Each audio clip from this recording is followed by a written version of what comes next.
Nigeria and France sign memorandum of understandings to develop joint projects.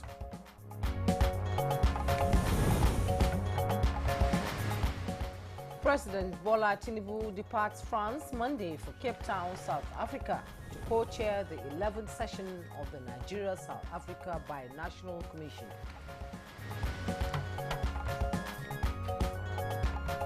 Vice President Kashim Shettima declares Armed Forces Games 2024 closed on behalf of President Tinubu. Sub-region and extending that effort across the continent. And good morning, Nigeria. We shall review President Bola Tinubu's visit to France and also appraise 2024 Zuma International Film Festival.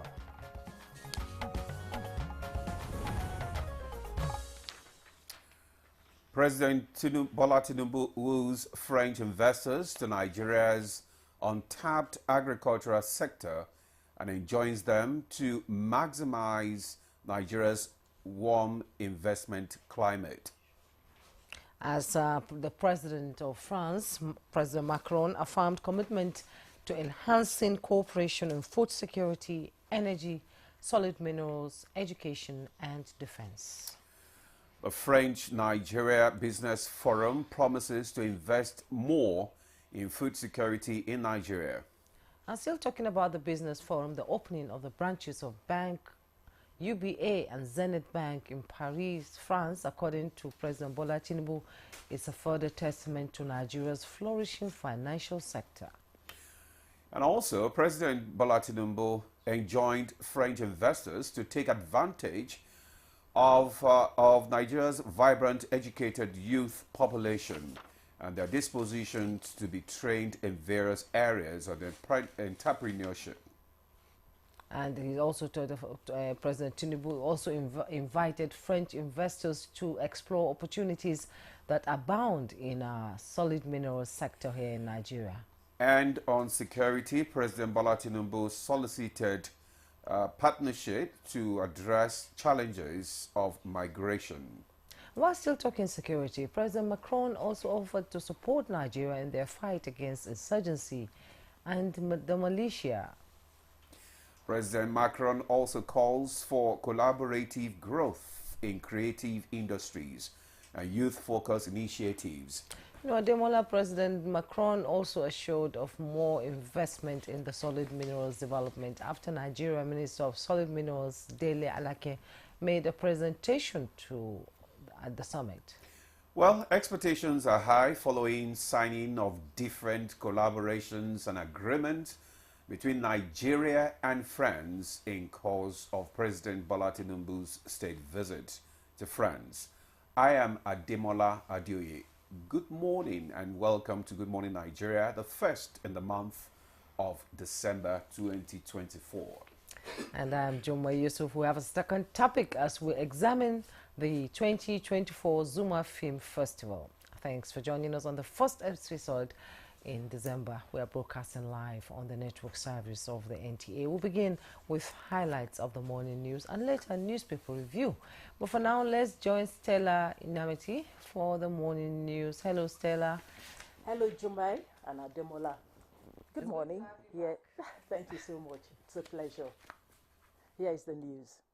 Nigeria and France have signed a memorandum of understanding to develop joint projects to promote and diversify the critical minerals value chain in the solid mineral sector of both countries.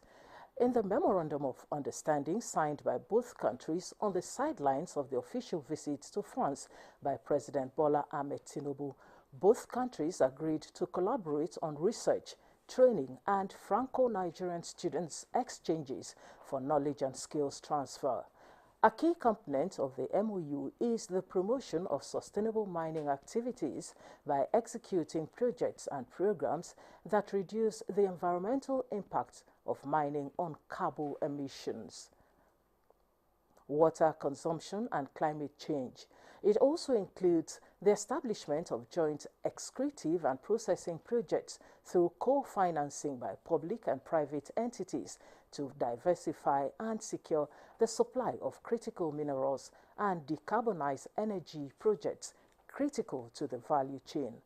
Dele Alake signed for Nigeria, while the interministerial delegate for critical ores and metals of the Republic of France, Benjamin Galsot, signed on behalf of France. The MOU is expected to open new opportunities for the remediation of over 2,000 abandoned pits in the country through its plan to intervene in environmental rehabilitation and post-mining projects.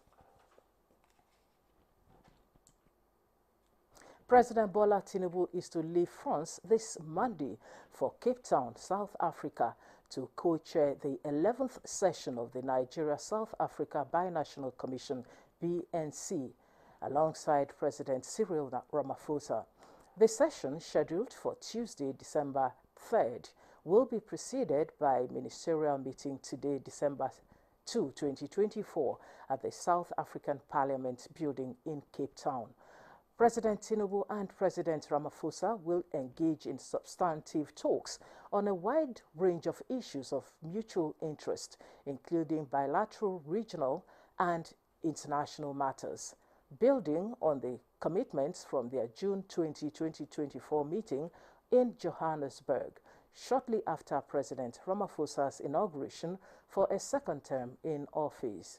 The two leaders will review the progress achieved since the 10th session of the BNC held in Abuja from November 29 to December 1, 2021.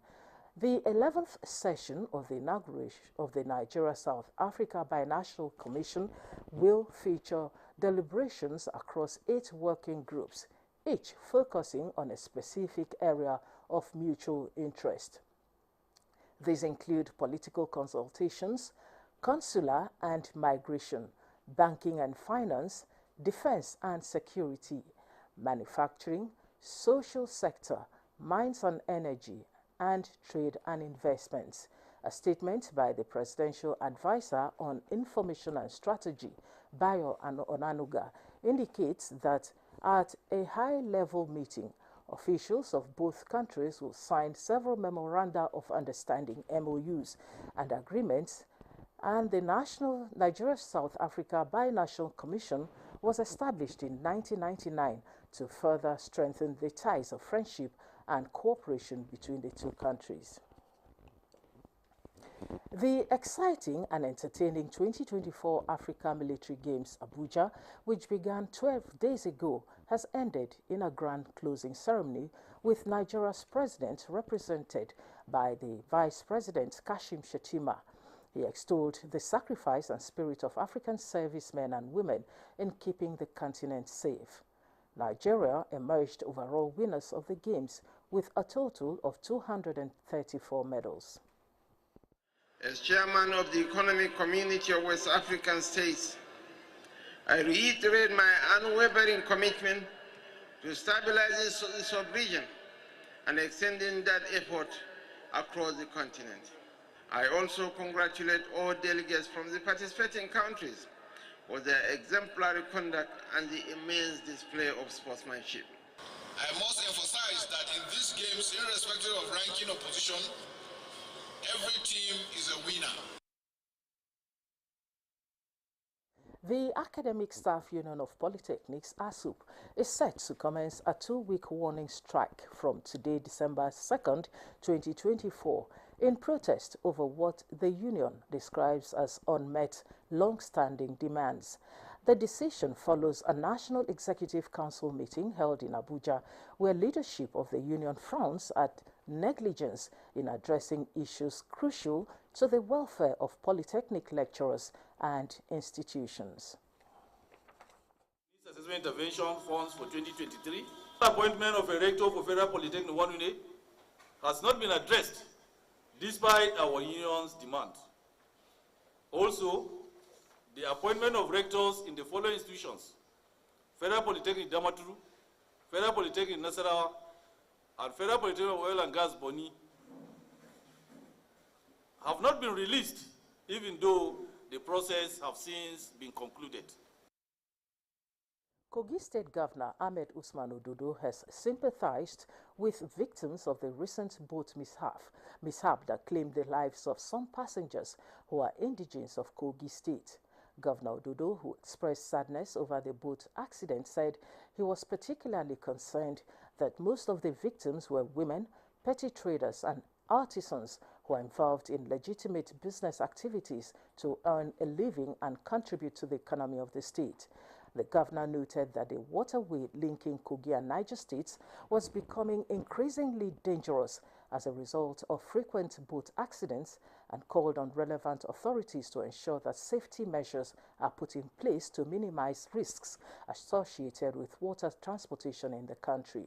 Governor Ododo, who commended the National Inland Waterways Authority, NIWA, for its efforts in search and rescue operation, called for concerted efforts through interagency collaboration to prevent cases of waterways accidents and to enhance emergency response management. He commiserated with the families of those who lost their lives and assured that the government will support those injured in their recuperations.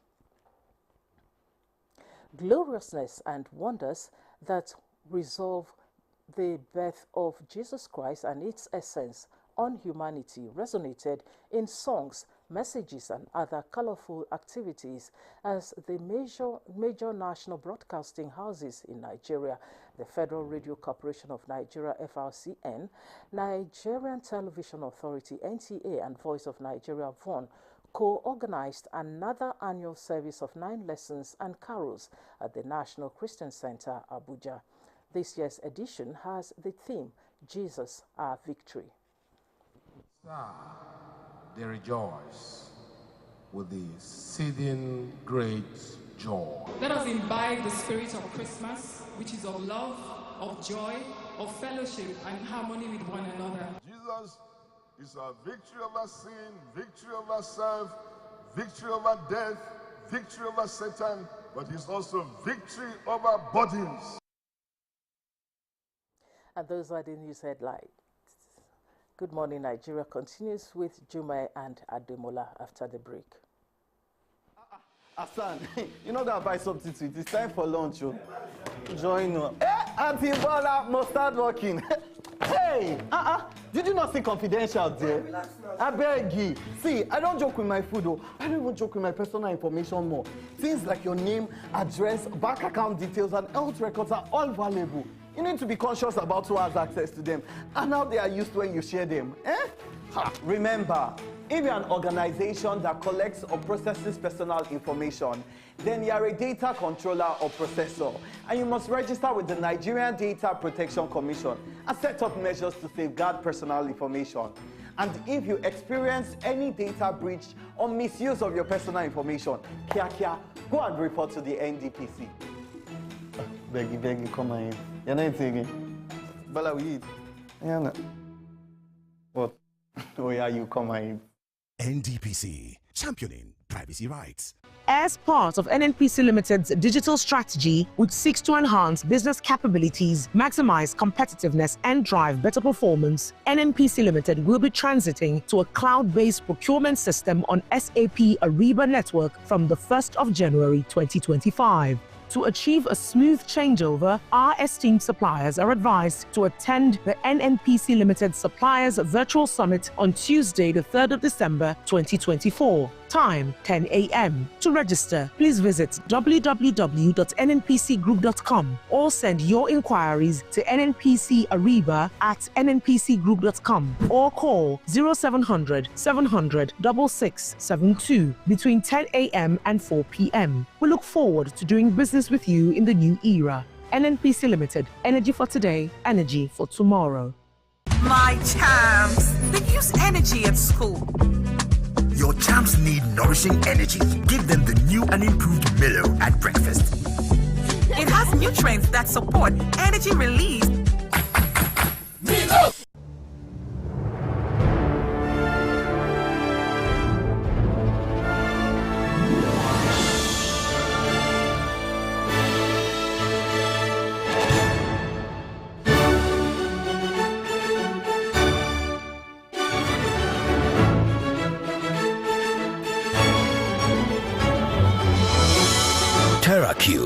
Unwrap joy, unleash taste. Some say learning is fun, but as a mom, I see how demanding it can be for my child. That's why I ensure he starts every day with a cup of Bonvita. Bonvita, prepare them to win every day. Nivea Dry Deodorant with 72-hour reliable odor protection from Dual Effect formula for a dry and fresh skin feeling that gives you confidence every day. Nivea Dry is now available in 25 ml for 72-hour odor and sweat protection. Our food, our health, our tomato paste. There is no tomato paste, the taste of my house. There is no tomato paste, carry. Rich tomato pesto, Tiwani. 100% natural tomato. Namunde, alelelelelele, oh, alelele, oh, ale. There is no tomato paste, the taste of my house. In a world hungry for goodness,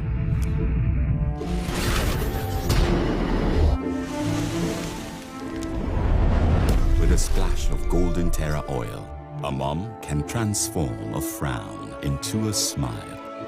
Make a lunch hour a happy hour. Change no thanks into yes please. Provide care when our nearest and dearest needs it most. And resolve family feuds without blowing a whistle. Providing tasty, nourishing family meals is all that matters. The world needs moms, because where there are moms, there is hope, happiness, and love. Golden Terra Oil, or pure love. Is the Zuma International Film Festival 2024. Theme, the Digital Renaissance, Embracing the Future. Date, from the 1st of December to the 5th of December 2024. Zuma Light Up Night at Jabi Lake Mall, Lakeside, Abuja, on Sunday 1st of December 2024 by 6 p.m. Film screenings at the Silverbird Cinemas, Jabi Lake Mall, Abuja, from the 2nd to 4th of December 2024. NFC Annual Lecture at the State House Banquet Hall, Abuja, on Tuesday 3rd of December 2024 by 10 a.m. Master Classics and Panel Discussions holds at Chida Event Center, Abuja, on Wednesday 4th December 2024 by 2 p.m. Film Market and Exhibition Expo and Emerging Talents showcase training programs for aspiring as well as practicing film professionals. And on Thursday, the 5th of December 2024 from 6 p.m. is the closing ceremony and the Zuma Award Night at Chida Event Center, Chida Hotel, Jabi, Abuja. Zuma International Film Festival, the Digital Renaissance, Embracing the Future.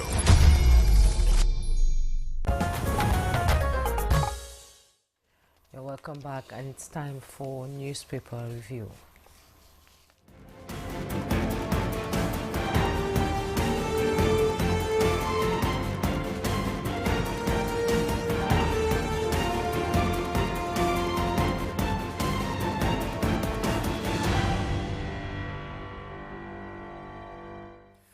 Our newspaper reviewer is here, Chukwudi Okoli Ugbaja. Chuks, good morning. Nemo. Good to see you. I'll stop feeling stupid because you wouldn't believe what made me miss Friday. What happened? It's unspeakable. What happened? You don't say certain things on the air. You're too voracious for information. You're a journalist. Jumai, how are you doing? I'm fine. I'm glad to be here. Yeah. News does not fail. Chukwudi failed on Friday. No, you didn't fail. It happens.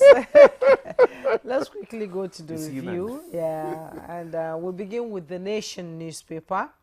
And above the masthead of the Nation newspaper, malaria vaccine for inauguration in 2 states today. Party leads team. You find the details on page 3. And below the masthead, the Nation shines at Dame Awards, page 3. Tinubu Ramaphosa for binational talks. You find that on page 5. By the side piece of the picture story, French investors to revive 2,000 abandoned mining pits in Nigeria. And you can see the picture story there. French President Emmanuel Macron, Minister of Solid Minerals Development, Dr. Dele Alake, President Bola Tinubu, First Lady Senator Oluremi Tinubu and France First Lady Brigitte Macron at the signing of a memorandum of understanding for development of solid minerals during President Tinubu's visit to France over the weekend. And the headlines in the Nation newspaper: minimum wage strike calls sparks states labor with workers down tools in Kaduna, Ebonyi, Nasarawa, FCT, and no strike in Oyo, Ekiti, Abia, Imo, and others. At the bottom plate of the Nation newspaper: consumer rights violation, FCCPC to engage bank, telco, airline. You find all the details on page 5. Let's quickly go to the Vanguard newspaper. And above the Vanguard newspaper, how Nigeria struggles to raise crude oil production. That's coming from an investigation with a rider. 2024 average condensate output falls 11.6% to 211.401 barrel per day. 2,775 farmer health crisis resolved in 9 Taraba Adama local government, says IMO. And post-civil war, Gowon telling many lies against Ojukwu, says Ono. And the headlines in the Vanguard newspaper: Port Harcourt refinery, tanker drivers at war over delay in product loading, with riders only NNPC trucks loading petroleum products. You are economical with the truth, Nupeng insists. We will patronize all refineries, that's Meman. We have submitted application, Patron. We look forward to lifting from Port Harcourt refinery, that's coming from Ipman. And the side piece of the picture story: Nigerians were living fake lives before now, that's coming from President Bola Ahmed Tinubu. You find the details on page 10. Hardship: Nigerians in urban areas now use firewood, charcoal for cooking. Details on page 7. Minimum wage: Labour to sanction councils that defy directive. You find details on page 8. I never knew Gowon asked Abacha not to kill me. That's coming from former President Olusegun Obasanjo. And tax reform bills: amid rising opposition, state stakeholders prepare positions. Details on page 33. And in sports, international friendly, France coach applauds Nadoze. Find all the details on page 37. All right, I have the Daily Trust newspaper, and just below the nameplate, we have 2027 Atiku Obi's Pali in Yola reignites merger permutations. Details on page 12. Then we have the major headlines, which reads CBN to retire 1,000 staff, offers 50 billion payoff. And they are offering me 97 million for 4 years service, and 17 sacked directors yet to be replaced. Details of that story can be found on page 4. And then we have the black strips, which reads federal government begins malaria vaccination for children today. Details on page 4. Minimum wage: states raise to beat NLC deadline. Page 6, the details. Obasanjo to Gowon: I never knew you asked Abacha not to kill me. Experts differ on impact of Tinubu tax reform on North. Details on page 23. Chooks. Yeah, Demola, I want to start on a very positive note. There is nothing that is intractable or insoluble. If I hear that 2,775 farmer herder crisis have been resolved, it makes me happy. It tells you that people can actually dialogue and put to bed, lay to bed those issues which are usually artificial. They are fanned. Those embers are fanned by people who do not have very good intentions, those who profit from an unsettled situation between individuals or among individuals. So I'm very happy that the International Organization for Migration, IML, is saying that up to 2,775 the farmer herder crisis resolved in 9 Taraba, Adamawa local government areas. Let us encourage such a thing. It's always good to Georgia. I actually tell people that The farmers and herders, where I do a little farm, live a symbiotic life. You actually pay the herders to allow the cattle to, stay in the next place you're farming, maybe in the next 18 months. Because when they drop the feces, yes. you know, it's manure, natural. no fertilizer does better than it.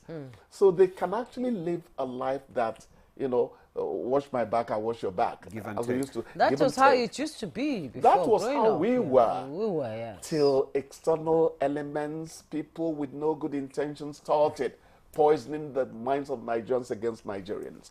That's not how it should be. What are they talking about concerning loading at the Port Harcourt refinery? Tanker drivers are said to be at war over delaying product loading. And the people in charge there say that they are ready for products to be loaded, not just one product. It's not just PMS.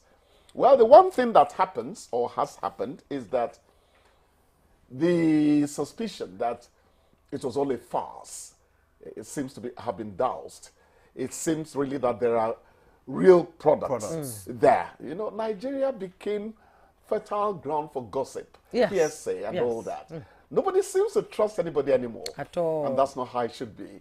So you wouldn't actually blame them. This issue of the refinery coming, into operation has been on for a while now. I know. So because of that, exactly, you can allow for a little bit of... It led to... So until they see the practicality of it... that seeing is believing. Seeing is believing. But remember that the holy books will tell you that faith is everything. Well, that is... It depends. It depends. Where it's applied. Circumstance determines it. Another one that interests me here, 2,000 abandoned mining pits in Nigeria to be revived in an agreement between France and Nigeria. And good old Jaws comes to my mind immediately. You remember Demola, we're of the same epoch, era, so to speak, when they were talking about bauxite, tin mines of Jaws and all that. But the real thing is this. I talked to a lady who works for the Solid Minerals Ministry. I said, when are we going to meet?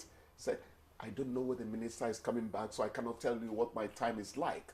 Something is happening in the solid mineral sector. We should have started happening a long time ago. That sector is going to yield money you never thought existed there. Actually, some people will tell you that part of what fueled banditry was illegal mining and all that. I think better days are coming. Remember we sang that song when President Tinubu Better days are here. Better days are here already. I don't know. I am an incurable optimist. It's my nature. Some people accuse me of trying to put a shine on everything in life. It's not my fault. It's the way I'm made. But I think that this country, if it learns to have faith in itself, there is life in abundance for this country ahead. Let us learn to believe. Yeah, let us learn to believe in our leaders. I hope my ecclesiastical stance has, exonerated me from the stupid absence on Friday. Come on, kids, stop going back to that. It's human. It happens. At times you beat yourself when you make such mistakes, but thank you. Only human, Thank you so much. And they say hardship. Nigerians in urban areas now use firewood, charcoal for cooking because gas is actually... The evil we do not tackle now is going to haunt us later. The desert is coming more and more by our attitude. Yes. I am one of those who think that government should still subsidize a few things, if only to preserve the environment. Farming is subsidized. Agricultural products are subsidized in the US. A pint of milk remains almost the price it was some 10 years ago. That stability was assured by the fact that government subsidizes, dairy, farming products and all that. I think we should do something about the exorbitant price of gas to preserve our environment. The desert is moving towards the Niger. People do not think it's happening. It is happening. It's happening. The heat will be more this dry season, when we get into March and April, I'm not a meteorologist. When I watch documentaries on climate change at times on Azira, it scares me. It scares me. That is why it scares me more when I remember that Donald Trump will be president from January 20 or thereabouts. Leave Donald Trump alone. He does not believe that the environment All is right. abused. Okay. Okay, Chooks. Thank you so much for coming this morning. Thank you. We'll now take a break. Good Morning Nigeria continues. Stay with us. My champs, they use energy at school. Your champs need nourishing energy. Give them the new and improved Milo at breakfast. It has nutrients that support energy release. Milo!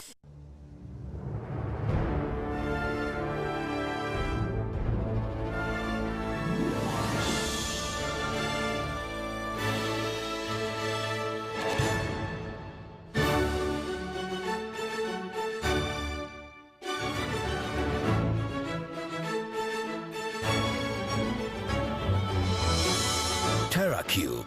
Unwrap joy. Unleash taste.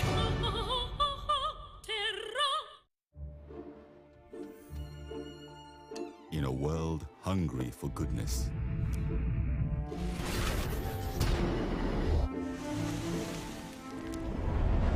with a splash of golden Terra oil, a mom can transform a frown into a smile. Make a lunch hour a happy hour. Change no thanks into yes please. Provide care when her nearest and dearest needs it most. And resolve family feuds without blowing a whistle. Providing tasty, nourishing family meals is all that matters. The world needs moms, because where there are moms, there is hope, happiness, and love. Golden Terra Oil, or pure love.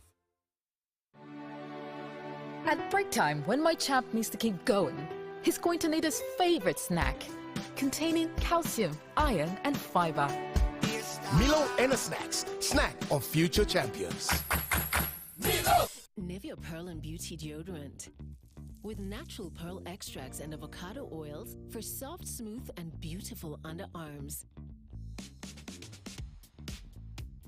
The perfect balance of 48-hour protection and care with delicate fragrances. Feel the power of pearls. Nivea Pearl and Beauty for soft, smooth, and beautiful underarms. Try our new Pearl and Beauty Black Pearl for smooth and perfumed underarms. The counsel of our fathers. My advice to these young people is please do not take us back to those harrowing days. You probably do not know what it is. Nigerian youths, let's build our nation together.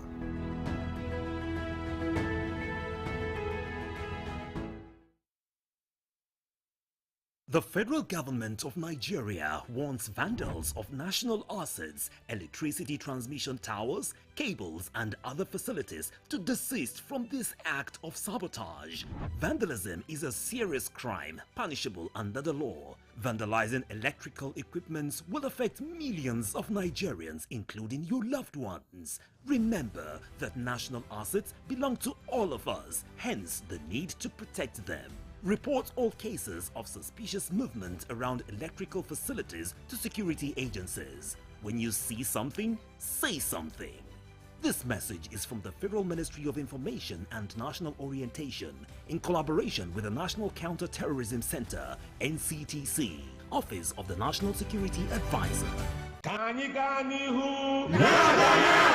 a certain period of time, shouts of joy and faces of defeat punctuate the daily activities of Newi. The reason? The Kingsley Obiuku Foundation Unity Cup 2024.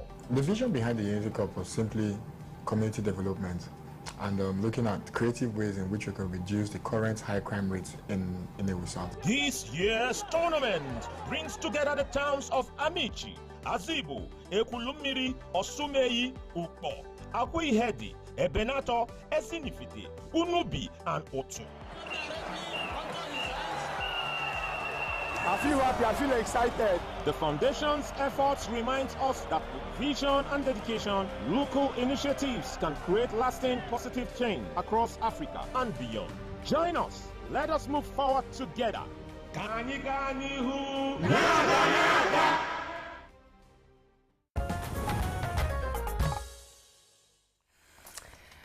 You're welcome back and you're watching Good Morning Nigeria. And just before we bring in our guest into the conversation, let's bring you this background report by Timothy Yusuf. President Bola Tinubu's just-ended state visit to France on the invitation of President Emmanuel Macron is a wake-up call on the international investors, particularly from France, to explore Nigeria's untapped opportunities in food security, solid minerals, energy, and education. Many believe that the visit drew up Nigeria's agricultural potentials and invited French businesses to join initiatives aimed at bolstering food security. Furthermore, with Nigeria's financial sector also believed to be evolving and flourishing, grounds are being created for investment in Nigeria's economy for French nationals. With President Tinubu's assurances that the government is working to ensure stability and economic growth for foreign direct investment, highlighting the broader vision of combating hunger, untapped opportunities in solid minerals and energy, called for collaborative efforts to unlock Nigeria's solid mineral sector. With numerous bilateral agreements signed by both countries, President Tinubu tied education reforms to national development, urging French collaboration to enhance skills training for Nigeria's youth. On regional security, President Tinubu called for collective action against terrorism, highlighting the importance of Nigeria-France cooperation in addressing migration challenges and bolstering peace across West Africa. President Emmanuel Macron described Tinubu's visit as pivotal to advancing bilateral relations, emphasizing France's commitment to collaborative growth in sectors such as solid minerals and creative industries. In the meantime, President Tinubu's visit to France underscores Nigeria's ambition to attract foreign investments while addressing critical challenges in food security, education, and regional stability. With growing international partnerships, the country is positioning itself as a key player in Africa's economic transformation. This collaborative approach with France, coupled with domestic reforms, is expected to create opportunities that will benefit Nigeria's vibrant and youthful population. Good Morning Nigeria today will x-ray Nigeria's gain from the state visit to France. Thank you so much, Timothy Yusuf, for that report. And now joining us in the studio for a review of President Bola Tinubu's state visit to France is Professor Abiodun Adeni. He's the Dean School of Postgraduate Studies, Bayes University, Abuja. He's a regular on Good Morning Nigeria when we're discussing issues like this. You're welcome. Thank you. Good Morning Nigeria. Also joining us from the United States of America is Ambassador Dauda Danladi, former Nigeria High Commissioner to Pakistan. You are welcome, Ambassador. Thank you very much for having me. Thank you. Also joining us from Paris, France, is Senior Special Assistant to the President of Media, Tunde Rahman, via Zoom. Tunde Rahman, you are welcome to Good Morning Nigeria.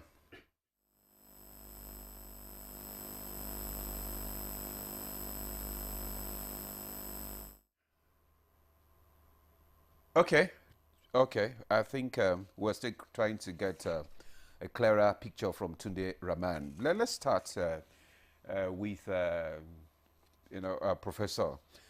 Professor Abiodun Adeni, can you just, give us a brief overview of the president's visit to France?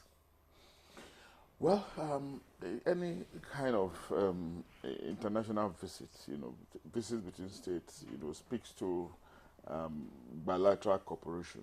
And when we have a country like France and Nigeria.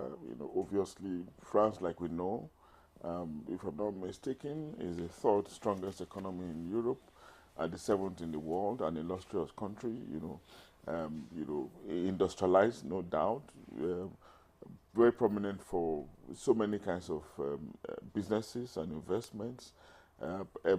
Aviation is there, agriculture, minerals, and education and style, and of course they have a robust culture. If we have opportunity to partner with them, considering the quest, for investment, for development, of course, should embrace it. And I think it is in that spirit that our president accepted the state visit. But again, we know that this state visit is not just the first one.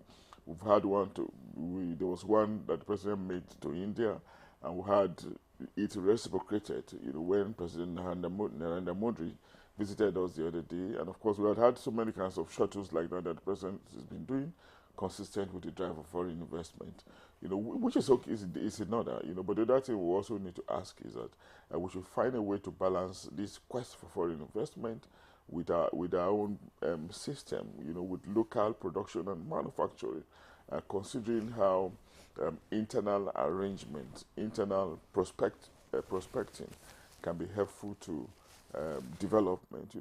If we complement that with expectations for foreign support in the form of investment, of course, it's also something that will be welcomed or welcoming, something that will be salutary and will be helpful to our desire, not just to get out of the economic woods we are presently in, but of course to make progress as a nation. So no ideal underdeveloping or developing country like Nigeria, we shy away from bilateral relationship in the way that our president is doing. But we also know, that we are sandwiched among francophone countries, and of course France is losing influence. Its interest is declining in some of these francophone countries, particularly those of the Sahel. So they are looking for new partners. So what's going to be our relationship partnering with France? Is it going to be an equal relationship or an unequal one? Obviously, we know it's going to be unequal, but it is not all unequal relationships that are disadvantageous.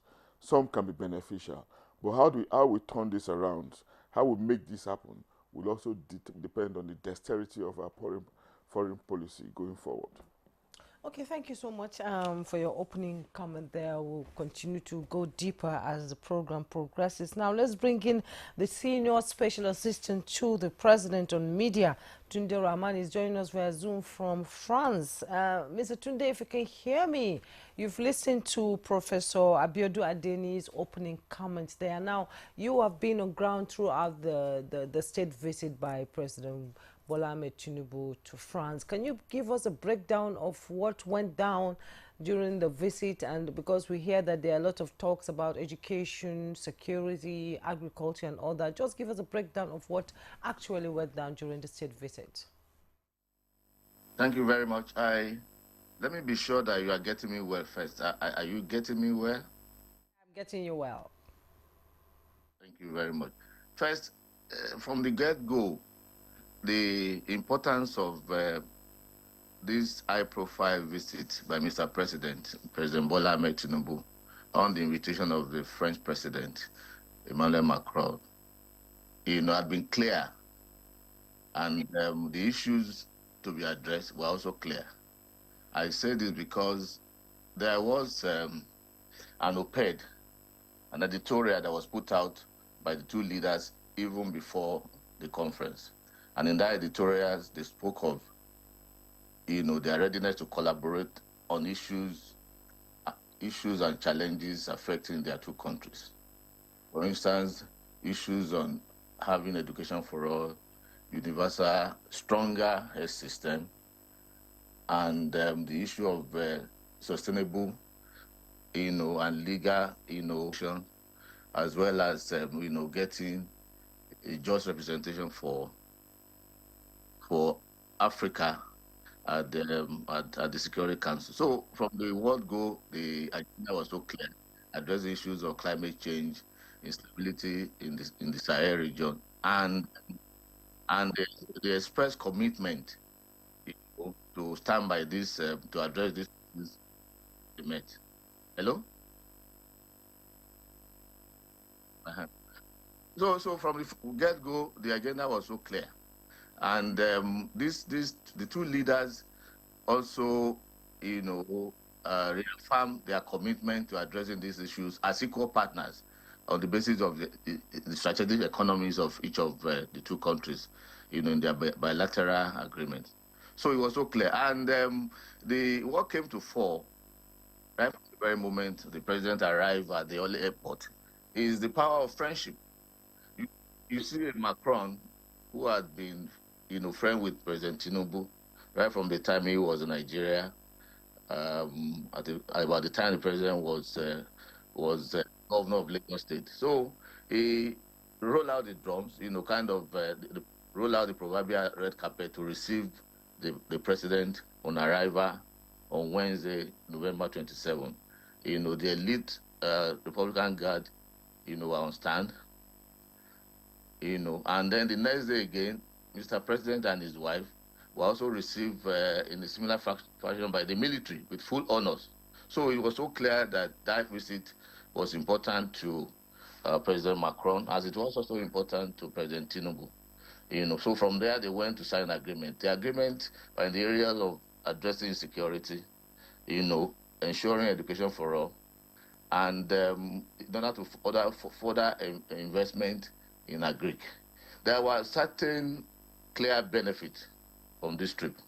You recall that about the time the visit took place, you also had two key banks in Nigeria, also having their signing agreement, for the operation. Particularly, the Zenith began operations in Paris about that time, while the UBA also signed agreement, to make banking operation about that time. So it was very instructive. And you had the Franco-Nigeria, which also talks about, actualizing investment opportunities in Nigeria. This business council had most of our business leaders in Nigeria in attendance. People like Alhaji Aliko Dangote, Alhaji Samar Rabiu, Mr. Tony Elumelu, Jim Hoover, with their counterpart, from France. And the critical takeaway is that rather than continue to, doing trade in Nigeria, they want to move to value addition in the areas of agriculture, addition in the area of oil and gas, and all of that. So for me, it was a hugely successful trip. And I recall the point that Professor Adeniji made there, which is that this visit also came in the background of the fact that you had France, who was already having whose influence was already declining in the French-speaking, African countries, now trying to turn over to the English-speaking. And Nigeria is very pivotal in this area. So everything went well for Nigeria, and the visit, was very, very strategic, and it came out, successfully. In fact, a lot of people said said to us in France that no president of Africa, from Africa, or even from part of Europe, has ever been received in an elaborate manner in which President Macron, received his first. So it's clear that there was power of friendship, and there was also the need to further their relationship, business relationship, trade relationship between the two countries as equal partners. Thank you. Thank you very much, today, Rahman, for giving us a comprehensive overview of the president's visits there. The power of friendship, which is translating to a better and greater bilateral relations between the two countries. Now, let's go to Ambassador Danladi via Zoom from the United States. Ambassador, you have listened to the two guests earlier on. I just want to find out from you, what does President Tinubu's visit to France signify for Nigeria's bilateral relations with France, when we consider how that relationship can be strengthened that can strengthen Nigeria's relationship in the future? Thank you very much for this question. But before I answer your question, I would like to just make a general observation that today the global geopolitical situation has become more complex and in certain cases volatile. You are aware of the wars in Europe between Ukraine and Russia, the conflict in the Middle East, the wars in Africa, and of course the insecurity in the Sahel. All these have contributed in shrinking the volume of trade between nations. In addition, there is now the emergence of new alliances that are raising their voices against the world order, challenging the status quo, challenging the global financial institutions that have really contributed in stultifying development in African countries. And I think it is against this background that the president, upon assumption of office, based on my humble observation, embarked on an aggressive drive to attract foreign direct investment. Now, a cursory analysis, quick cursory analysis. In October, the scorecard was that Nigeria, the effort of Mr. President, has attracted about 30 billion US dollars to Nigeria. And some skeptics and some pundits have observed that, let's see it, where are the tangibles? Where are the jobs that have been created? Why is it that our currency is still being devalued? And I took the time to find out this $30 billion claim by the government, in which area? And I realized, if you look at the records, that it is true that ExxonMobil, for example, is investing $10 billion in the economy to expand its deep water oil production. Indorama is investing about $8 billion US dollars to expand its petrochemical industry and fertilizer. Fertilizer being a major component in agricultural development. The annual requirement is about 3 million tons of fertilizer in Nigeria. Jandil Steel is investing about $3 billion for steel production. And of course, the Africa Import and Export Bank is making available the sum of 3.5 billion to revitalize our cotton and textile industries. And I think these are commendable steps that have been achieved by Mr. President within the past 15 months. Now, coming back to the observations that have been made by Dr. Tunde Rahman and, of course, the professor, I would say that, yes, Nigeria enjoys a robust relationship with Nigeria. Of course, Nigeria is the largest trading partner with France, Sub-Saharan Africa. Nigeria is also the fourth largest trading partner with France in the African continent. However, there are some apprehensions looking at the historical performance of France and the colonies. And we should also be mindful that these countries are our neighbors and who have been contributing in fighting the menace of terrorism, especially in the Northeast. I'm referring to the Multinational Joint Task Force. Nevertheless, the strategy and the visit of the president is timely because, as has been pointed out, France's influence in the colonies, former colonies, is waning down. And of course, the French president has also mounted an aggressive drive to attract foreign countries between 2017, 2018. He was in Nigeria, he was in Ethiopia, he was in South Africa. English-speaking countries to try to get them on board, because one thing that is very clear, the West cannot survive without the raw materials coming from African countries. And therefore,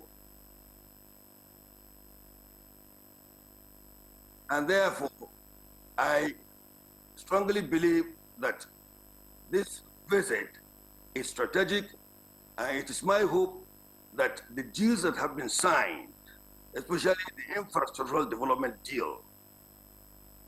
Let me just quickly remind us that Peugeot factory was a French company.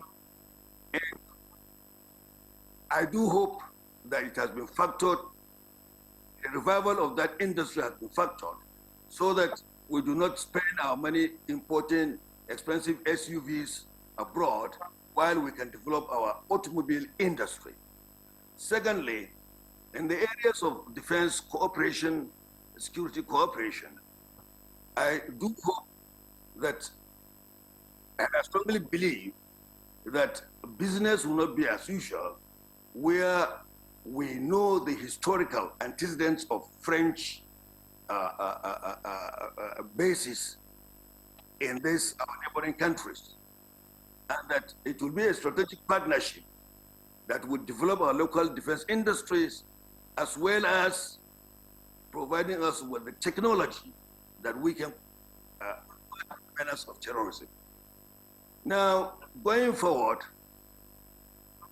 I strongly believe that the effort of Mr. President on this particular visit is commendable, because what is coming into Nigeria, based on what I have read, we are looking at about an investment portfolio of about 300 million euros, which will translate to trillions of naira to develop the agricultural sector, as well as the infrastructure sector. And the key, which I hope would have been captured, is the issue of energy, renewable energy. Because without energy, there is no way that Nigeria can industrialize. Energy is key and is central, and I hope it is within this bilateral agreement. Going forward, this agreement, I also hope that those who are saddled with the responsibility of ensuring the implementation of these agreements ensures that the right of concession will not be business as usual as was in the Francophone countries, but strategically that will provide the required skills for Nigerians. Of course, solid mineral exploration is quite capital intensive. You require machineries and equipment. So I hope it will be done with, in quote, backward integration, so that our miners, our local indigenous businessmen will actively participate. And of course, along the value chain, we will be able to add value and also export. In addition, the issue of, or the apprehension in some quarters, is that we hope they will not be an Oliver Twist by trying to say that they are going to establish their bases, military bases in Nigeria. Because as I have said, if you look at history, of what has happened in the Francophone countries, I do not think it is quite attractive for us to swallow line, hook, and sinker the issue of military cooperation. There are a lot of skeptics, talking about the, building of French bases in Nigeria. But I believe that is all rumors. But actually, there's no smoke without fire in areas like that.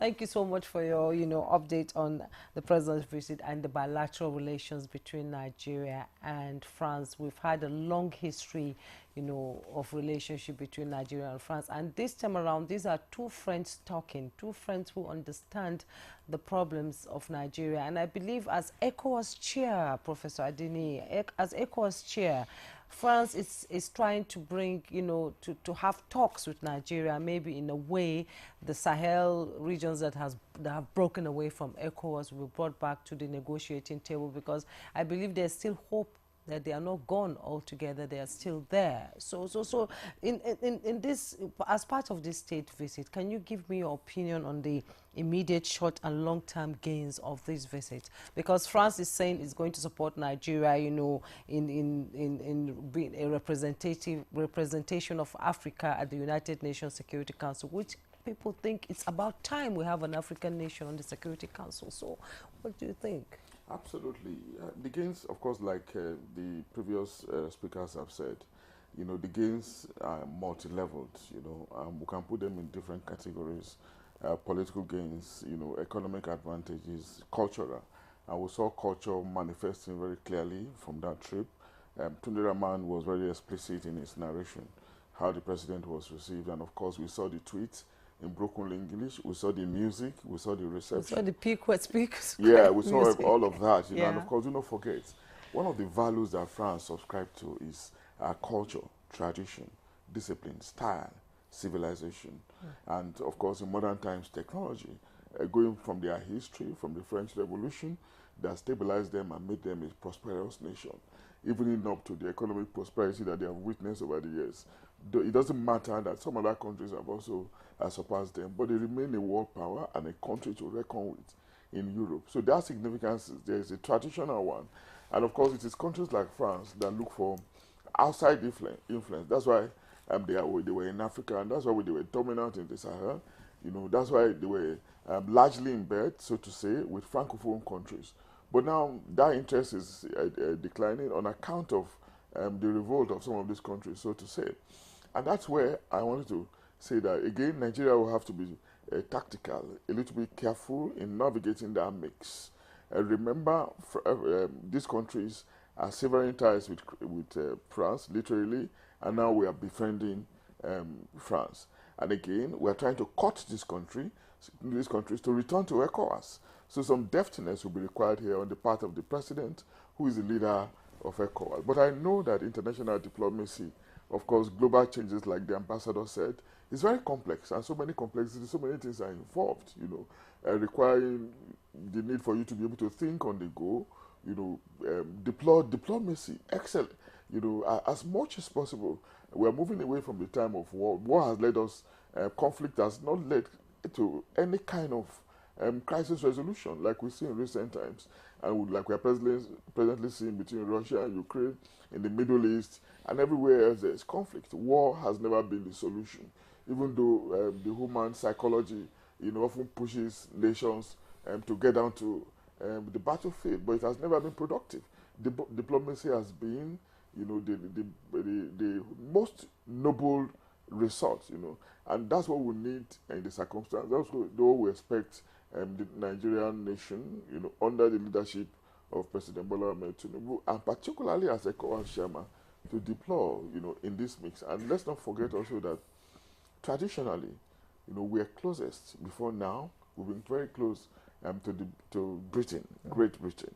And of course, it happens in different areas in terms of citizen diplomacy, the exodus of Nigerian citizens. They prefer Britain, if not Britain, the United States of America. France is not a regular preference, not because we do not like their style, is it because but because of language, right? Yes. Now, another country that is different from an English-speaking country, France that is befriending us. To what extent is it going to pay us, That's another question we're going to ask for. We're going to be asking, maybe in the future. Do not also forget that the United States, is one of the greatest recipients, of Nigerian migrants. a prominent destination of migrating Nigerians, including Canada. These countries are traditionally disposed to us in different ways, in the way they receive our professionals, in the way they also come here as expatriates. And now they are all there looking at another country, a powerful country, trying to befriend us. How would they be feeling? Are we not going to be losing anything? And if we're going to be losing, how are we going to manage it? And do not forget, this also coming with the rise of BRICS, where we have been admitted as an observer, so to say. BRICS, is being seen, as a counter-influence to the Western influence, and yet we're trying to belong to BRICS, which is okay. Any country that is worth its salt should not ignore any bloc, consistent with what Professor Bola Kemi said many years ago, that medium powers, should have to emphasize themselves at different points. Otherwise, they will be left out of the international relations matrix. And Nigeria cannot afford that. So, first, on the account of the importance of the trip, very, very important, no doubt, because we're well recognized, at the level of reception, and there are prospects at the level of the many signatures that was all being put to paper. That's all right. But again, we should be mindful, finally, that we should be mindful of implementation, execution, follow up. I remember very clearly the president was in India. We had about 14, 16 billion pledges. Again, we need to be updated on that. In UAE as well, yes, we have seen the fruition, with the return of Emirates, Yeah, again, it was in Brazil. And of course, we expect him to be in some other countries too. These things are welcomed, right? They are good development.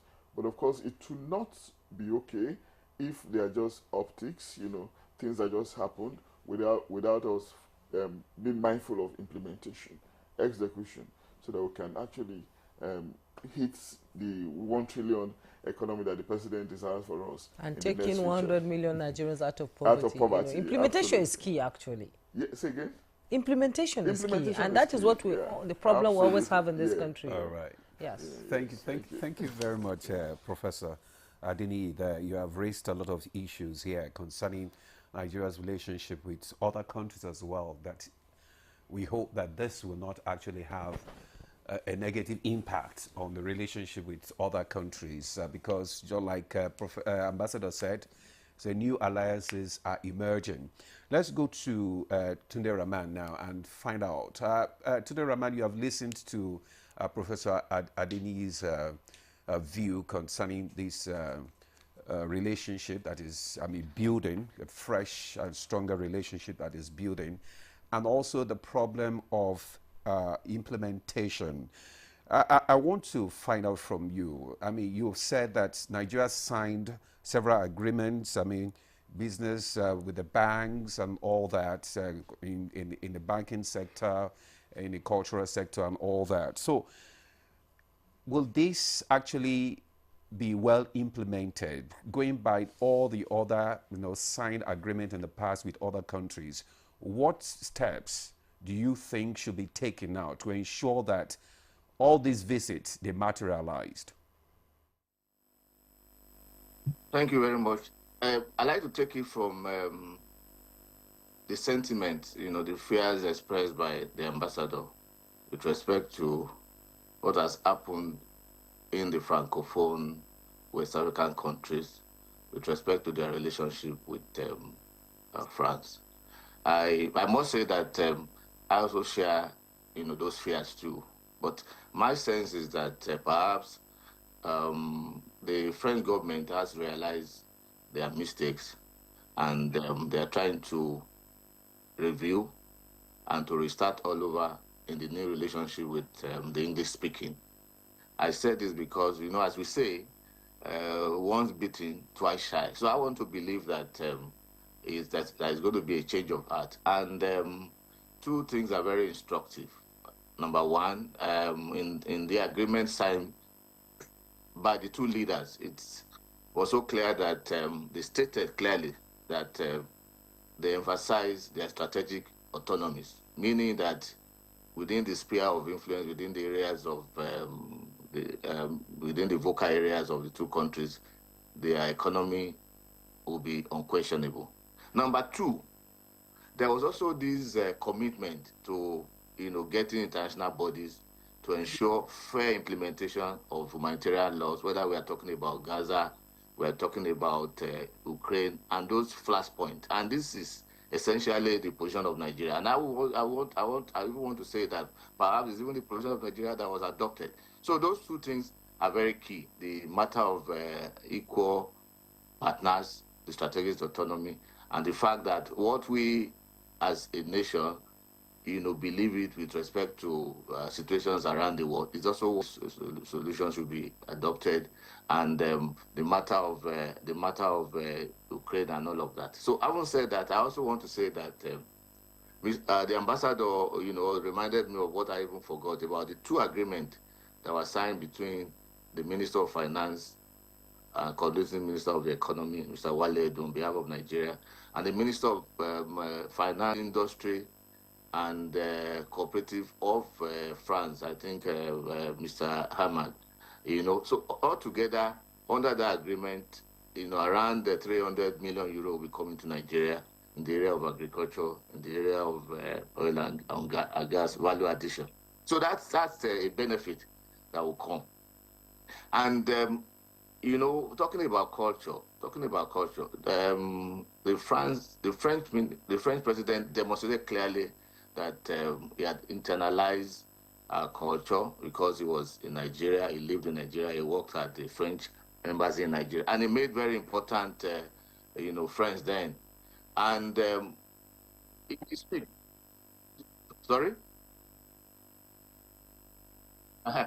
So in his speech, he even identified some of our cultural, and our global icons. He mentioned about the Nobel laureate Professor Wole Soyinka and Femi Kuti, both of whom is described as a global champion. So I'm saying clearly that in the few weeks, months, and years to come, there's also going to be investment coming to the Nollywood, to Nollywood, because of President Macron's belief that the Nollywood is doing a lot to Nigeria and needs to be strengthened. So, but all in all, the impression I have, and if you are here too, the impression you will have is that the commitment to implementation will be total. Why I said that is because President Tinubu brought along with him ministers and important government dignitaries in the areas of agreements. If we are talking about matters of security, matters of insecurity, the Minister of Defense was on ground. We are talking foreign issues, the Minister of Foreign Affairs was on ground. And during the visit also, the Minister of Solid Minerals also signed an agreement with the French government, in the area of furthering investment in the solid mineral sector. So there's a need for immediate implementation. He was on ground, and he will follow up. So following up will not be a problem because the ministers, top government officials that are saddled with responsibilities in this area were also on ground to take note and to follow up on things that need to be done. So overall, the success, the trip, like I said to you, was highly successful, and implementation has been factored into some of the processes that occurred, processes and decisions that were taken during the visit. I just want to follow up. Go on. I mean, you talked about the issue of the France having some issues with some of his francophone countries, especially the countries in the Sahel region.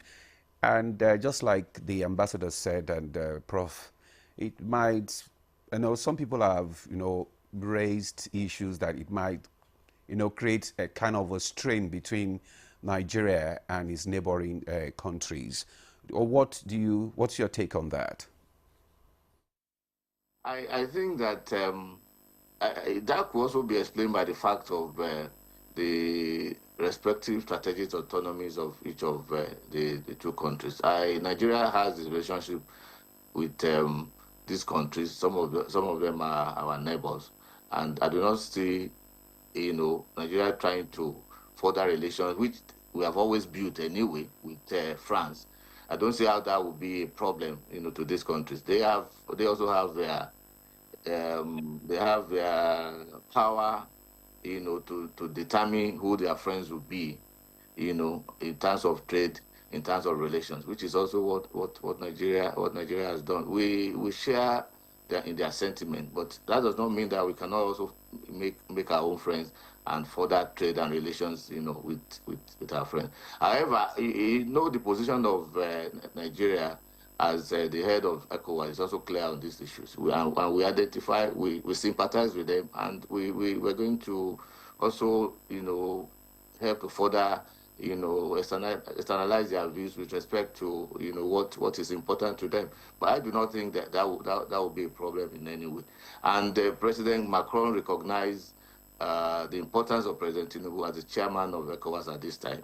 And he also want to leverage on that. Perhaps the president's intervention may also help, to streamline, relations between French and these other countries, that we are talking about, Mali, Burkina Faso, Niger Republic, and all of that. Don't forget that this visit is something that everybody had looked for. This is the first time a Nigerian president would be visiting, will be having a state visit to France and be received in that way in more than 2 decades. So I do not think that will be a problem at all, because before now, like I said, Nigeria had always had relations with France. In fact, Nigeria is one of the strongest trading partners of France in Africa. So the issues are clear, and those issues will address in their own separately as the situation demands. Thank you. I'm going to stay with you before we go to Ambassador Danladi there. Let's talk about the solid minerals sector. A memorandum of understanding has been signed, and we all know that sector is untapped in Nigeria. Nobody even knows the extent of the solid minerals we have in this country. In what area is France going to come in? I think what the Minister of Solid Mineral is doing is also pivotal. He has identified the critical minerals, that need to be exploited and needs to be processed, and he has invited investment in these areas. Not only that, to police the mines, we have mining marshals now, and the mining marshals have been on ground, and they are doing a whole lot of work, and the Minister of Solid Minerals also drew a master plan, a comprehensive master plan on what should be done, which is being looked at. I'm aware that the entire program is before the National Assembly, talking about funding and all of that. So what is key is funding in that sector. I think the French government will be going to the sector with funds to be able to explore some of this, and parameters have been put in place. It's not that Nigeria will be exploited in this sector. For the first time in a long while, the Minister of Solid Mineral is putting in place clear processes. For instance, if you want to operate the artisans, there are licenses for them, unlike before. If investors are coming in, there are processes, to be followed. So those processes are there, and I imagine that what is essential is that the French government will be required, to come in with their funds, and the critical minerals have been identified, and the extent to which foreign investors can go have also been identified. So it's a positive development as I see it. Well, thank you so much, Raban, for your contribution there. Because of time, we'll just take a parting shots from Ambassador Danladi concerning this, bilateral relationship. How do you think it will help to address the threats of this regional terrorism? Well, I think the president has set the pace, recalibration of our diplomatic strategy so that we can mobilize friendly countries towards combating the menace of terrorism. But let me say this quickly, that our neighbors have a critical role to play. And I must say that I was impressed, I think about around last week, when Chad was threatening to pull out from the multinational joint task force.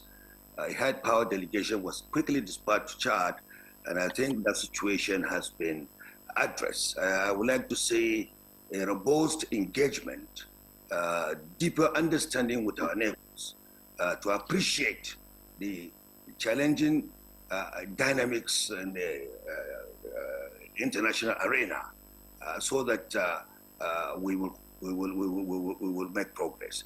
Again, I would like to see a situation whereby those countries that have exited ECOWAS will come back to ECOWAS, leveraging on the now new relationship with, between Nigeria and France, as well as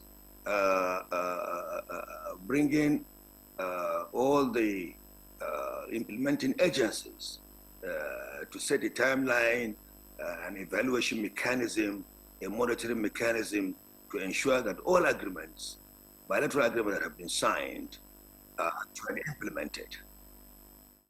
Okay, thank you so much, Ambassador Ladi. Prof, in 30 seconds, let's have your final thoughts. Yes. International relations scholars, they make a distinction between vertical and horizontal relationship between nations. Vertical is when nations of the same economic and political power are relating. Horizontal is when it is unequal, when they are relating. Our own is that, however, I appreciate the excellent explanation of Tunde Rahman, you know, but in our own situation, we are relating with a country that is obviously more powerful than us. Against that background, it is very important for us to watch our back, even while we're trying to harness the benefits of the new foreign relationship with France. Okay, thank you so much. Professor Abiodun Adeni, Dean School of Postgraduate Studies, Bayes University. As usual, it's been a pleasure having you. Thank you very much.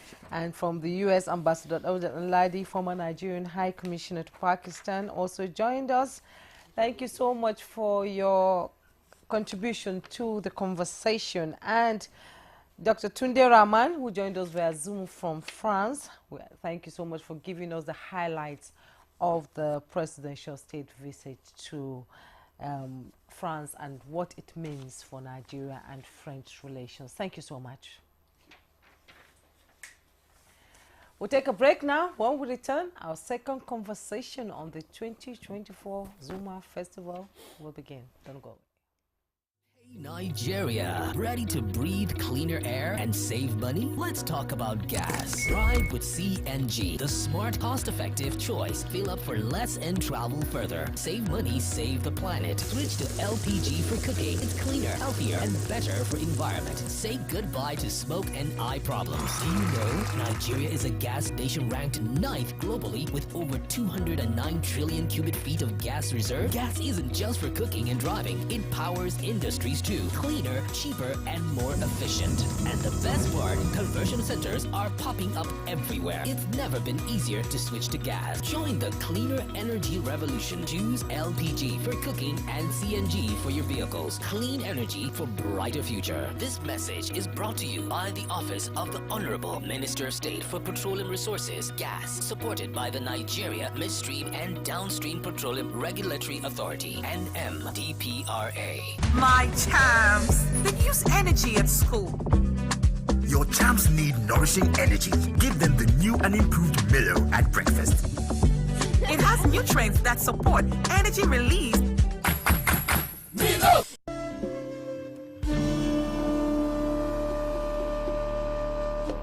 I think Amaka should just move out of the house. Yes. No. Standing out of the house is not the right thing to do. Oh, there you go again with your sentimental family stuff. Baby, if our aim is to stop this affair, it is best achieved under our roof. You do something terrible and you'll be acting innocent. What are you going on about? Don't ask me that question again. You couldn't even control yourself in the presence of our visitors. What are you accusing me of, woman? My son, I don't know how serious you are with my daughter. But there's something that needs to be done urgently before you move any further. Anything, just anything, just say it. I'm ready to do anything. There is a spell that needs to be removed. A spell? Family forever. The story of our lives.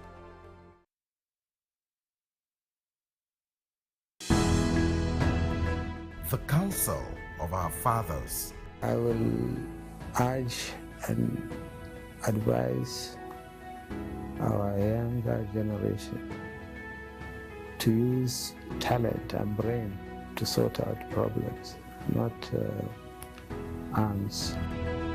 Nigerian youths, let's build our nation together.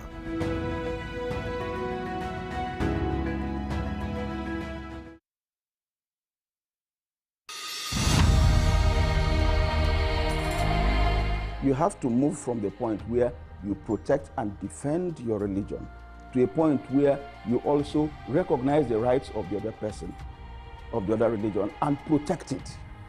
So if I am protecting my own territory and my own people and trying to emphasize their rights and protect their rights, I should also be thinking about how to protect the rights of the others. Both Islam and Christianity recognize and defer to God, and both recognize the temporariness of the life of this world, and that ultimately we all go back to God for the day of reckoning, when everybody will render an account of his life on this temporary abode.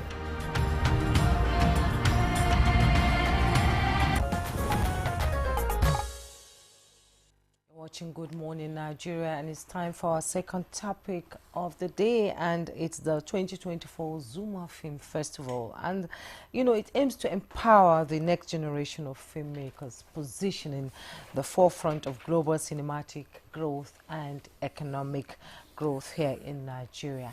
Dumola? Yeah, thank you, Juma. Yeah, you're right. The festival provides a dynamic platform that bridges the gap between the local and global talents. So we have in the studio to discuss more on this Zuma Film Festival, Ali Nuhu, who is the Managing Director of Film Corporation. Ali Nuhu, you're welcome to Good Morning Nigeria. Thank you, and good morning. Good. And we also have joining us here in the studio Mr. Brian Etok.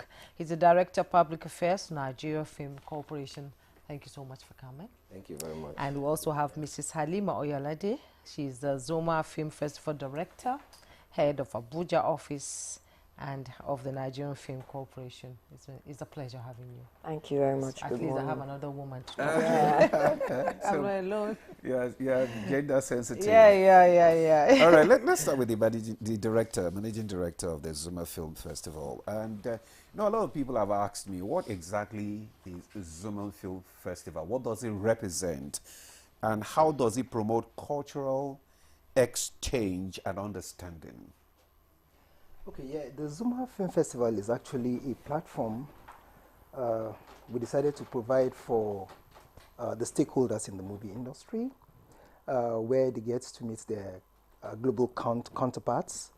You know, it's a platform where you meet with people, exchange ideas, you know, have collaborations and partnerships. And there is also a provision for funding opportunities. So this helps our filmmakers to grow, because they get to learn and understand new techniques of filmmaking. They get to understand how the film terrain is across the globe and how people operate. So this is your first, you know, as MD of the Film Corporation of Nigeria, this is your first Zuma Festival as head. So what are you bringing? What innovation? What's new, actually? So many. Let's hear it. You know, I am from this industry, and I know how the industry has been thriving over the years and some of the problems, you know, like funding opportunities, you know, the technical standards generally, the capacity. So we have a lot of programs that are outlined, like the capacity building programs, where we need to bring filmmakers together, and make sure they are up to date with latest technology. Secondly, providing opportunities where they get to meet funding partners, have discussions and see if there's a way forward. Give them an opportunity to have a pitching session. If you have a very interesting subject to treat in any project that you're working on, you could, you know, talk about it, pitch it to like financial institutions and organizations that could be interested. So that's part of the things we're looking to do. Then because we have an institution under us, that's the National Film Institute, where we have series of courses that we do from the diploma courses, the vocational kind of training we have the BA in film arts and also the masters in film culture and archival studies. That's another platform where we engage filmmakers and upcoming talents just so we can better the sector. So all these things are there for us. Then we're also looking at digital literacy. It's very, very important for the industry, especially when you look at the way technology is going, the AI, and that's why the theme of this year's edition is Digital Renaissance, Embracing the Future. Okay. Doctor, so the Zuma Film Festival, you have a school where you train your upcoming artists, right? Definitely. Okay, let me come to Madame Oyelade now, and I know that the purpose of all this film and all Nollywood and all that is to promote the culture and also to preserve it. So what exactly what role is Zuma playing actually in shaping countries' cultural identity? All right. So I would say that, like you rightly said, film is a major tool in shaping culture. There are certain countries that have used it so effectively, like the US, that it has defined the country. Most of us, our perception of that country is simply based on the movies that we've watched about that. And so that is where we're putting, like, at Zuma Film Festival, we want to bring the minds of the Nigerian filmmakers back to the fact that you have your own stories to tell that are authentic, that the world wants to hear. Like we say, it's your story is always better when it's told by you, because you know it, you understand it. And gradually we're seeing a global acceptance of our own films and our own stories, and that is like exporting our own culture, excuse me, around the world, using that platform. So at Zuma platform, especially because Nigerian Film Corporation is a government institution, so we're very conscious of that, very conscious of the films, that are selected for screening, and how they help to promote culture and help to just tell the world this is who we are, and this is what we have, this is what we can do, and that we're great people, like we say. We're great and happy people. Well, let's bring in Mr. Brian Etok into this conversation as the Director of Public Affairs, the Nigerian Film. What's the support base like, in terms of sponsors and marketing of the festival to local and foreign audiences, and of course investors, because the creative industry it's raising the bar all the time in Nigeria. So what is the reaction like from people outside the country, towards our cinematography? Thank you very much for that. I want to believe that over the years, just like Halima said, we want to position Nigeria through the lenses, and we feel that we've been doing that over the years, and we will keep doing it until we really get there. And the Zuma brand, is being upped every other time. And this year, like the MD said, Digital Renaissance, Embracing the Future, signpost the fact that we must also move with global trend in what's happening, in terms of AI technology deployment in filmmaking and all of those, digital distribution and all of that. So we feel that we've gotten there, and we've had so much of support. The support base is increasing in terms of quality support base. And of course, the Federal Capital Territory Administration is a major partner in this journey, because Abuja was designated the official host city. Of course, we've had international and local partners. We've had conversation with AfriExim, Bank of Industry. We've had with private organizations in Istanbul. We have our German partners. We have some partners as well, country partners. We have the Jamaican, we have the Swedish, we have the Spanish, we have the US. They are also partners in this journey, and so it's been that good. But I think it could be better in moving forward. It could be better. Yeah. So let me just ask you, what opportunity does it offer to filmmakers in Nigeria? I mean, especially the young ones, the upcoming ones, the industry professionals. What opportunities does it offer them? Well, like the MD said, the programs are deliberately designed to enhance capacity building and knowledge, and then promote the business, filmmaking business, because we feel that outside of the cultural aspect, there's a business angle to all of this, because it's money, and that is the new oil. The creative economy is the new oil. So this is one platform that we are creating these opportunities for our filmmakers and even upcoming ones to see the opportunities that are in filmmaking. And we cannot go all alone. Filmmaking is a global thing now, and we feel that especially when it comes to digital distribution, it's beyond boundaries. So we must actually engage and participate within the ecosystem, the creative ecosystem, the world ecosystem. Nigeria must find its rightful place and dominate that space. And that is what we are using the Zuma Film Festival to promote. Beautiful. Let's bring in Alinu into this conversation. You had Tunde Rahman, I'm sure you were listening to him when he talked about, the creative industry, Nollywood and youth-focused, initiative being one of the high points of the presidential visit to France. So how are you going to key into that now? Talking about that, our mother ministry just launched the Destination 2030, which is a platform that provides for, the teaming creatives, to come on board, key in, display what they have, and in turn, that platforms is targeted at making Nigeria become the center of creativity in Africa. Of course, when you talk about the creative sector, especially film and music in Africa, everyone talks Nigeria. You can see what our music is doing globally, and our films too. The films have the opportunity to be able to do even more than what the music sector is doing, but then the backing is needed, funding is needed. So that's the platform we have that creatives can key in, and we make sure we get our space, just like Mr. Brian said. Okay, all right. Okay, madam, let me just ask you this question. How do you identify talents, in the industry? How do you identify, promote, and encourage talents in the industry?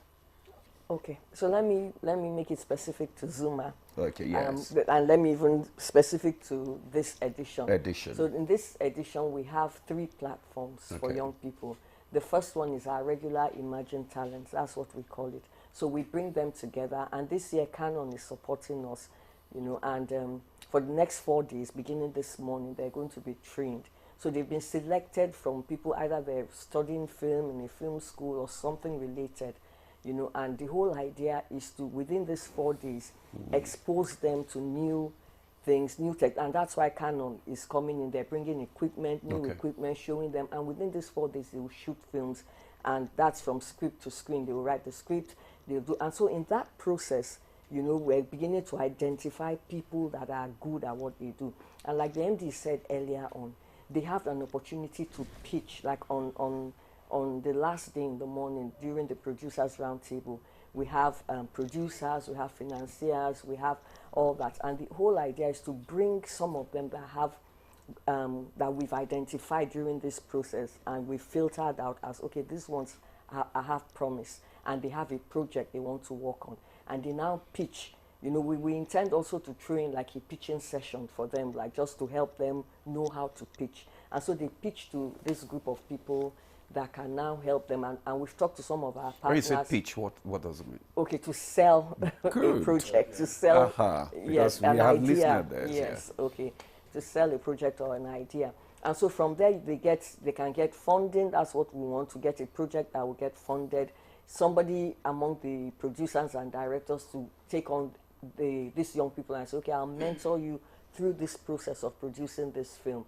And then Canon is now ready to also provide the equipment for them to shoot that film. So by next year Zuma, we have somebody coming up with a film that came out because of Zuma, and those films can also go, we can now help them place them in different parts of the world. We also have the US embassy supporting us. They brought in a cinematographer, and she's already in Nigeria. They begin this month. This is a different class, and she's also taking them, you know, intensively for the next 4 days. And then we have this High Definition Studios, a company that is in partnership with the EU, also doing a program for young people also within Zuma. So those are 3 platforms doing similar things and giving different Nigeria. And what we do is some of these processes, like the EU one, the US, we threw out, we made it open to the public. And so even from the selection, when you read the forms there, how they sign up and all that they say, we now have a process of identifying talent. And okay, this one looks like someone that will do well, they understand what they're doing,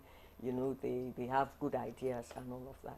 Okay. And we select them. You know, it's about time. I remember when we were growing up, there was, you know, something like this, you know, happened. They would go to school, pick up students to just stage play and all that. Now let's bring in Mr. Etok into this conversation. Can you tell us, the festival is coming up soon, and who will be part of it? What kind of category will be there? Who will be participating? Who will be the guest of honor? Who will become a venue, and so on? Let's get it. The festival is already ongoing. We started yesterday. Okay. The opening ceremony at the Jabi Lake Mall, and it goes on today. Just like Halima has said, all of these programs will be running back to back, and some of them simultaneously within the same venue. And we are operating from Chida Event Center in Jabi, and that will be it. Then, of course, we are expecting Nigerian filmmakers to take this opportunity, because attendance and participation is free, although some of those other components of the program require that you register online. At least let's have a data of who is coming, and then we can now profile and then even help you to, you know, escalate your potentials and your ideas. So we require some minimal online registration, but people can still come to the venue and register right there and participate. And so we are also expecting, of course, like she said, film producers, filmmakers, people who have ideas, because the essence of this enablement is to create this ambience and space for Nigerians in particular to take advantage, you know, of what government is doing through the Nigerian Film Corporation to up the game, and then create an enabling environment within the creative ecosystem for them to promote their ideas. So we are expecting students, lecturers, filmmakers, the value chain, producers, directors, actors, of course financiers, because we know that some people have their money, they want to make sure they invest in, you know, this creative space. So that is it again. And then we also have, of course, policymakers, because they have to be part of the whole conversation to see within their space, you know, what they can think with or what they can do to help the ecosystem, the creative ecosystem, also grow. Of course, I'll leave the MD to speak on the highest, point of some of the programs in terms of the annual film lecture. So I don't know whether. Okay. Okay. Yeah. Okay. So we have the annual film lecture that will be happening. That's on Tuesday. That's tomorrow, and it's one of the high points of the event, because the keynote speaker will be the vice president, and we have so many dignitaries that will be coming from different countries. Like we have the South African Minister for Culture, the First Lady of Sierra Leone, sorry, yeah. So, and many other heads of film commissions from some African countries will be present. Then we have some of the veterans from the industry. They're all going to be there. Then the closing ceremony, which of course will have our Minister, Barrister Hannatu Musawa, the Minister of Arts, Culture, Tourism and Creative Economy. Then the Minister of State for the FCT, and some dignitaries, some of the celebrities will also be present. Aside that, screenings are on for some of the films that were selected from the entries, so people can feel free, go to Jabi Lake Mall and watch these films. Okay, I want to ask, I mean, you've talked about, I want to ask what opportunity does it offer when it comes to collaboration with your international counterparts? You see, the opportunity it provides is, I think from what Mr. Brian just said, when filmmakers come there, for instance, the pitching session, you know, some of these international collaborators are there and they could pick interest. And when they pick interest, they will go to any extent to promote whatever content that comes out of the conversations around there.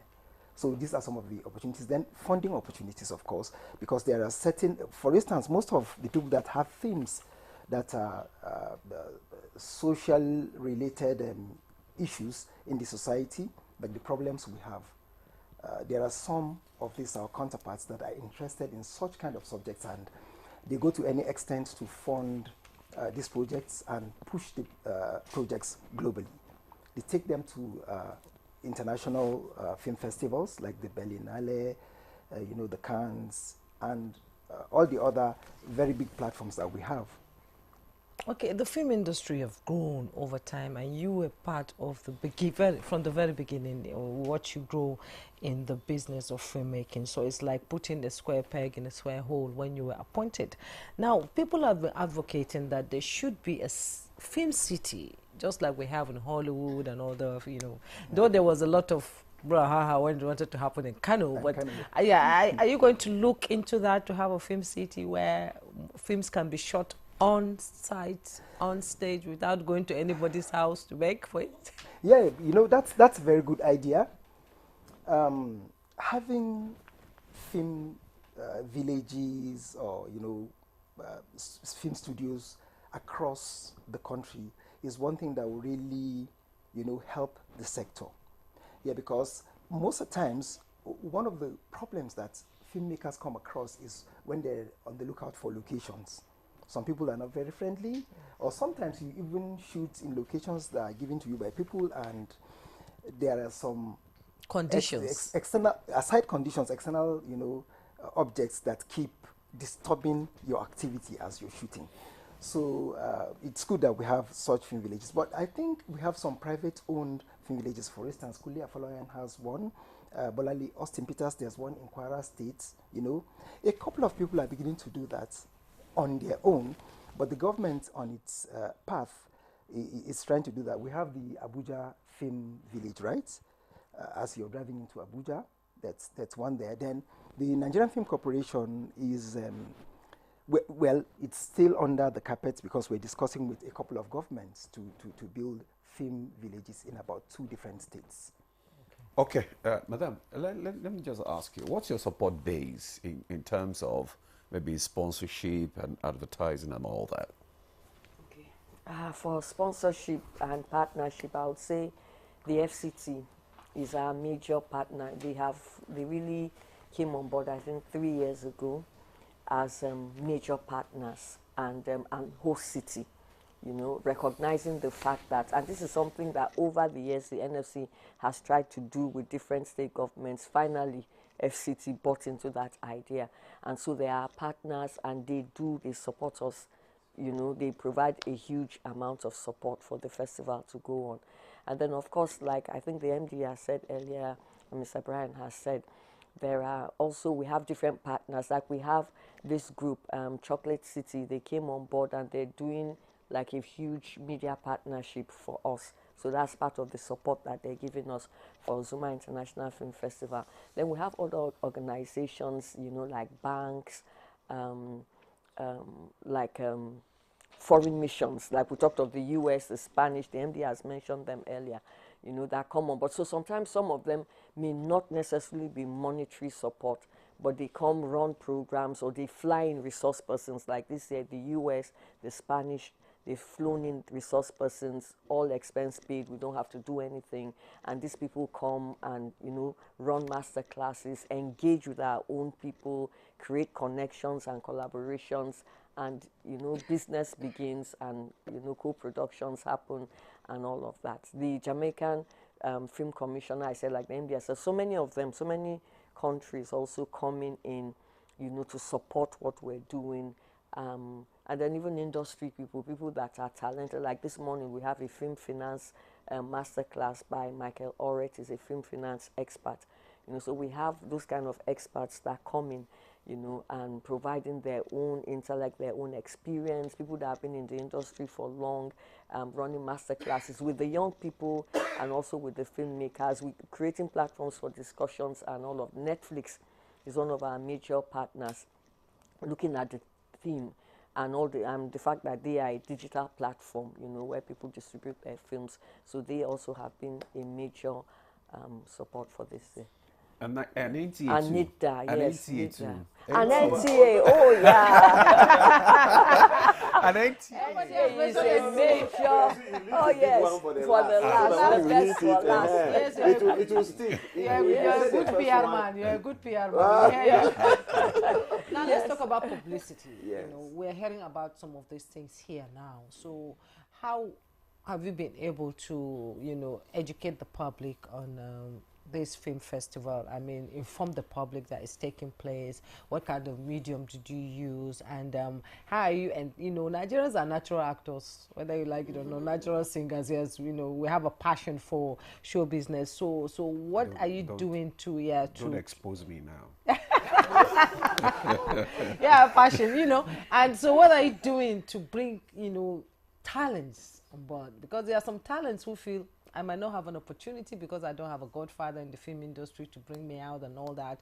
And we hear a lot of, issues emanating how actors or actresses become stars. So how are you encouraging people who have talent to come out and showcase it? Thank you very much. What we've been trying to do, or what we've been doing, is to deploy our informational tools through the traditional media, direct mailing, and then of course through the broadcast medium. And we've engaged with industry on industry platforms, because there are selected platforms for actors, guilds, and all of that. So we share our mails and share some information there. Of course, we also have dominated at least some space within the social media angle, from putting our flyers, some jingles, some skits, and engaging. And of course, we tag these young people. They pick and then reshare. So we've been having some inquiries. I saw your number. Can we? And because attendance is free at this.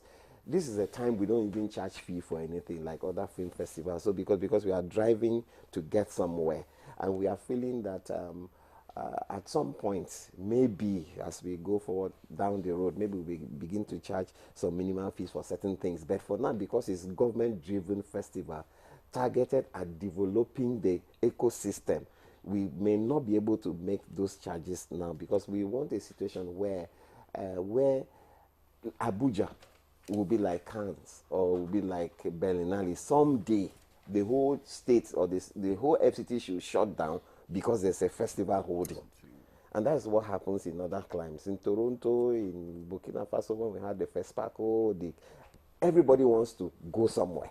So we are believing that that's principally one of the reasons FCT came on board, because we want to make sure that the auxiliary and other factors that will follow hosting the festival is enormous. The economic factors, tourism, hotel, and all those things. So that is just it. Then, of course, we rely on the partnership and the benevolence of the NTA. It's been doing a wonderful job. Of course, we have some other private media organizations that are helping us, that are coming in. They say, look, do this, come. We'll give you free platforms, and all of that, appearances and all. So we are grateful to all those media organizations and those individuals who are helping us. We can't do it alone. This is a Nigerian project. Yes. So it's a Nigerian so everybody, all right. yeah. Thank you very much. And all of us are actors. I want to, okay. You want to add? Yes, I just wanted to add something about the upcoming talents. People keep talking about, I want to come into the industry, but I don't have connections. People you like see, us. Coming into the industry. Yes, people like us. Coming into the industry is not about connections. It's about, what you have to bring on the table as an individual. If you're talented in whatever field and you feel you have the capacity. Is talent enough? Yes, talent is enough. Because a lot of people broke out because they were talented, not because they knew anybody in the industry. You can mention names. Okay, as we round up this conversation, would you say that the Zuma has actually achieved its goal? Yeah, over the years, the Zuma has, you know, we might be having a couple of issues, you know, due to funding, I'll say, but then I think it's not easy for a festival, of this nature to be running for this number of years. And with this year's edition, what the reviews we've gotten so far is that, yes, it's getting better, and we hope to do better in the future. And on that note, Alinu, Managing Director, Nigeria Film Corporation, thank you so much for coming on Good Morning Nigeria. It's been a pleasure hosting you. And Mr. Brian Etok, Director, Public Affairs, Nigeria Film Corporation, thank you. Thank you For acknowledging NTA. And Mrs. Halima Oyelade, Zuma Film Festival Director, Head of Abuja Office, Nigeria Film Corporation. Thank you so much for balancing the equation here. Happy. Well, that's Good Morning Nigeria. Thanks for staying with us. I am Ademola Adeoye. Do have a lovely day. And I am Juma Yusuf. Watch out for another interesting edition tomorrow.